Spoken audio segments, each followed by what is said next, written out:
An elephant gets a good grip on a bicycle so it can bring it down on a man's head. It's a graphic demonstration of human-wildlife conflict in Africa. The cyclist may have escaped the elephant's wrath, but there's another human-wildlife conflict going on that's not so viral, but far more damaging to both humans and wildlife. The continent of Africa is in the grip of colonialism.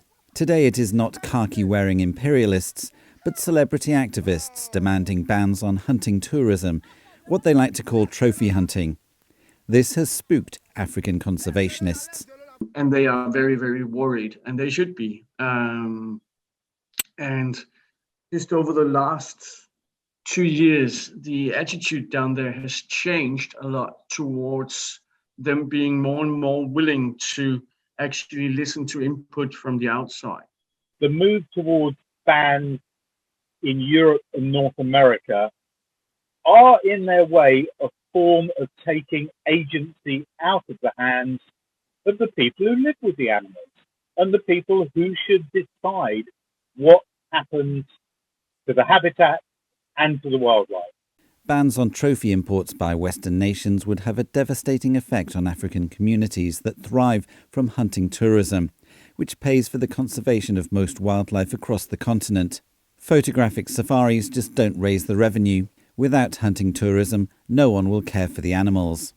Removing trophy hunting or banning trophy hunting would have the same effect that COVID-19 is having on these communities, because they have been relying on the dividends from the trophy hunting.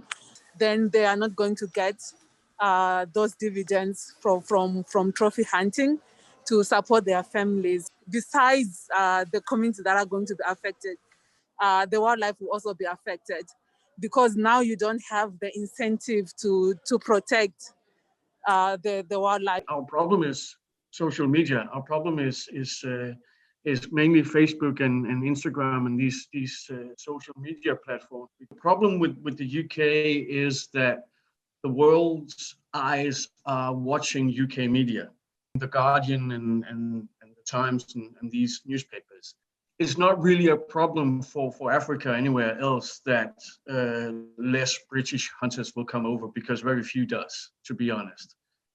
But on the other hand, as you say, if Joe Biden goes in and makes a similar trophy import ban, that would be a disaster in Africa, and especially in the less traveled countries like Zimbabwe, Mozambique, Zambia, Botswana, those big game countries where most of the hunting industry is based on elephants, lions, buffaloes. Those countries would suffer the most. British actors turned campaigners like Ricky Gervais and Peter Egan regularly complain on social media about hunters posting photos of their kills online, ignoring the positive aspects and unaware of their own hypocrisy.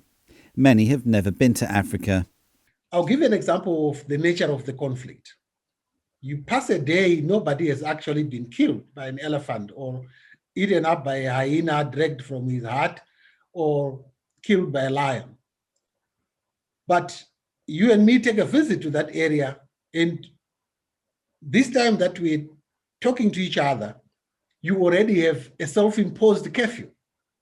If somebody has had to go to the grinding mill or to the shopping center to buy this or that, or traveled, they must consciously be aware that there is a cutoff time that they must reach their home. They will not be able to enjoy the freedom that you and me will enjoy. We'll get into a car, maybe jump on a bicycle, a motorcycle, and we'll do what we want with our time 24 hours a day. That 24 hours a day enjoyment is not part of the lives of these people. There is not that understanding of how these communities are living with wildlife, for example. They don't have an understanding of the challenges that these communities face living with wildlife, the conflict and everything around that. They don't understand the complexity of the whole situation. Like, people get killed, livestock, crops get damaged, all these things. So there is that challenge. And in order for people to accept to live alongside wildlife, then we have to find an incentive. What a lot of the campaigners seem to forget is that these animals are dangerous and people live alongside them.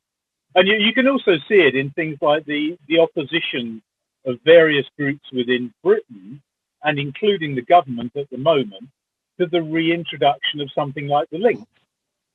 Because whereas, people in Britain will say, oh, these African communities, they're encroaching on wildlife land, they're endangering the animals there, and yet they wouldn't be happy to see the return of naturally occurring predators in Britain. They'd say, oh no, it's much too dangerous. We can't live with those animals. Farmers can't live with those animals. And yet African communities are told, you must, and you must live alongside them, or these areas must be turned into national parks, which you're not allowed to live in. A recent campaign by Eduardo Gonçalves shows Kenyans holding up signs complaining about hunting. Kenya banned hunting in the 1970s, so it's unclear what effect it has on them. Hunting, as opposed to poaching, is not an issue in Kenya. Also, some of the placards appeared to suggest that all hunting was poaching. It's not. That is a common misconception.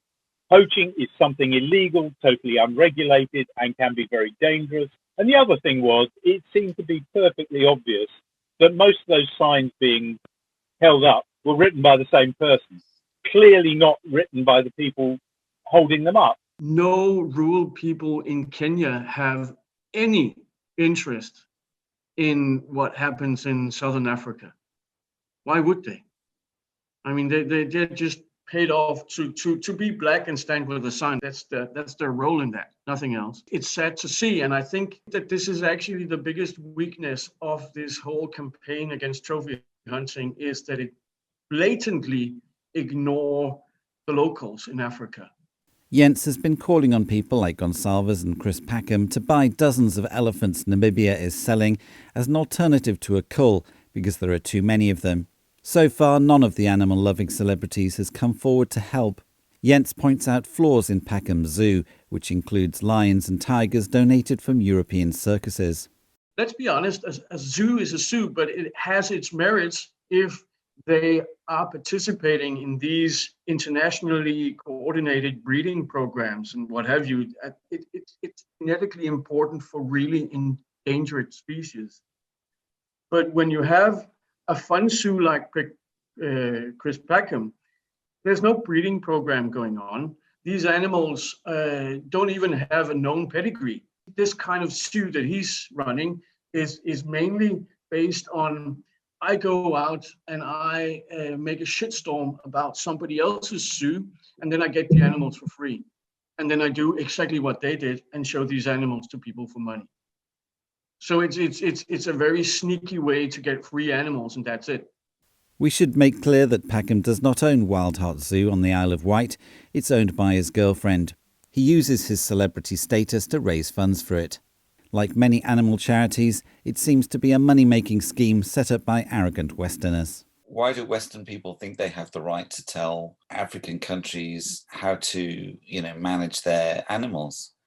Yeah, it's so infuriating. Like, it's really... Some of them have never been to Africa or some other country where there's trophy hunting. They don't even know how it works. It's the remnants of colonialism. Like, people still they feel like they have the right to tell the former colonists how they should do things.